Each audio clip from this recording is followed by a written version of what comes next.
Assalamualaikum warahmatullahi wabarakatuh. Halo Sobat UTF, perkenalkan nama saya Honisa dengan NIM 858344418, Program Studi Pendidikan Guru Sekolah Dasar UPBJJ UT Banjarmasin.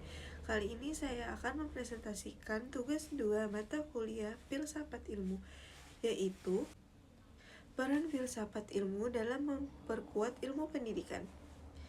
Yang pertama, bagaimana filsafat ilmu mengawasi serta mempertanyakan eksistensi, keilmiahan, serta nilai-nilai dalam ilmu pendidikan. Filsafat ilmu berperan sebagai landasan kritis dalam ilmu pendidikan dengan cara mengkaji 3 aspek utama, yaitu yang pertama, ontologi, mempertanyakan apa hakikat pendidikan itu, objek yang dipelajari, serta realitas dalam dunia pendidikan. Dan yang kedua, epistemologi, mengkaji bagaimana pengetahuan pendidikan diperoleh, metode yang digunakan, serta kebenaran ilmiahnya. Dan yang ketiga, aksiologi, menilai manfaat dan nilai-nilai yang terkandung dalam pendidikan, seperti etika, moral, dan tujuan pendidikan itu sendiri. Dengan demikian, filsafat ilmu memastikan bahwa ilmu pendidikan tidak hanya benar secara ilmiah, tapi juga bermakna dan bernilai. Dan yang kedua, bagaimana pendidikan yang bermakna dan bernilai turut memperkuat perkembangan filsafat ilmu. Pendidikan yang bermakna dan bernilai akan menghasilkan praktik pendidikan yang tidak hanya fokus pada transfer ilmu, tetapi juga pembentukan karakter dan pemikiran yang kritis.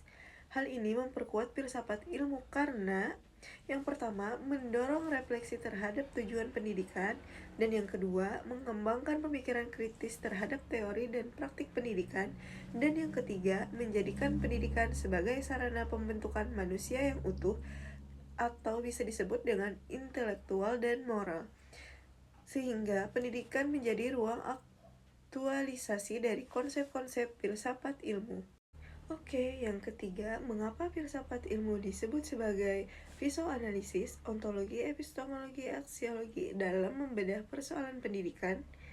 Filsafat ilmu disebut sebagai psikoanalisis karena digunakan untuk mengkaji masalah pendidikan secara mendalam melalui 3 pendekatan. Yang pertama, ontologi, menganalisis hakikat masalah, misalnya, apa itu belajar?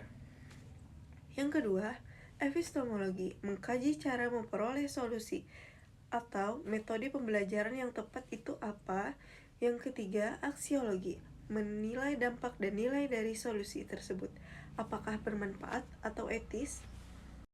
Dengan ketiga aspek ini, masalah pendidikan dapat dipahami secara menyeluruh dan tidak dangkal.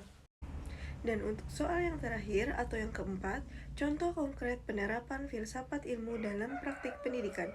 Contoh penerapannya dapat dilihat dalam yang pertama, kebijakan kurikulum. Penyusunan kurikulum mempertimbangkan nilai, aksiologi, isi materi, ontologi, dan cara penyampaian epistemologi. Dan yang kedua, proses pembelajaran. Guru memilih metode pembelajaran aktif karena diyakini lebih efektif secara epistemologis dan bernilai perkembangan siswa. Dan yang ketiga, penilaian pendidikan. Evaluasi tidak hanya mengukur kognitif, tetapi juga sikap dan keterampilan serta bagian dari nilai pendidikan. Dan kesimpulannya adalah, filsafat ilmu memiliki peran penting dalam pendidikan sebagai dasar berpikir kritis, alat analisis, serta penentu arah dan nilai pendidikan agar lebih bermakna dan ilmiah, dan bermanfaat bagi kehidupan. Demikianlah penjelasan dari saya, semoga dapat dipahami dan bermanfaat bagi kita semua. Sekian, terima kasih. Assalamualaikum warahmatullahi wabarakatuh.